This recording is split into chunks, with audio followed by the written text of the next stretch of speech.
เติมเสริมสร้างช่วยเป็นภาระทุกอย่างให้สมดังปรารถนาให้คู่สมร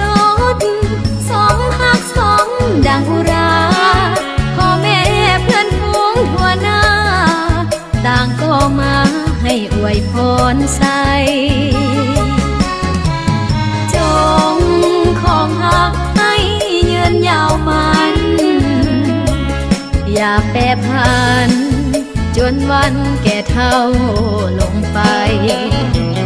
ทรัพย์สินเงินทองขอจงเนืองน้องหลั่งไหลแม้นเกิดเป็นลูกหญิงชายให้เลิศด้วยปาฏิภาณบัดนี้ทั้งสองสมปองเป็นคู่กันแล้วได้เป็นผัวทิพย์เมียแก้วแน่แล้วก็ควรสุขสันต์แม้นยามพังพาดผิดไปอภัยให้กันดวงใจสองจงยึดมั่นต่อคำขวัญผัวเดียวเมียเดียว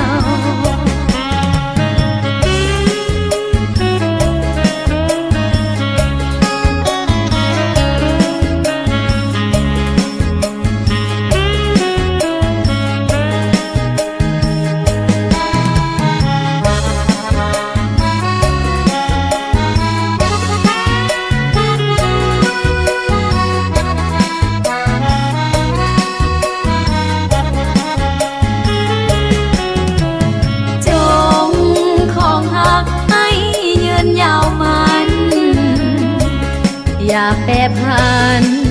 จนวันแก่เฒ่าลงไปทรัพย์สินเงินทองขอจงเนืองน้องหลั่งไหล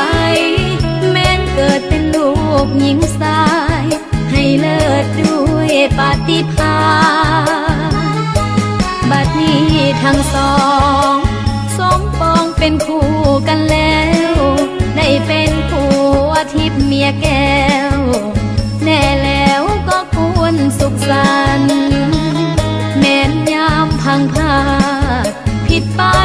อภัยให้กันดวงใจ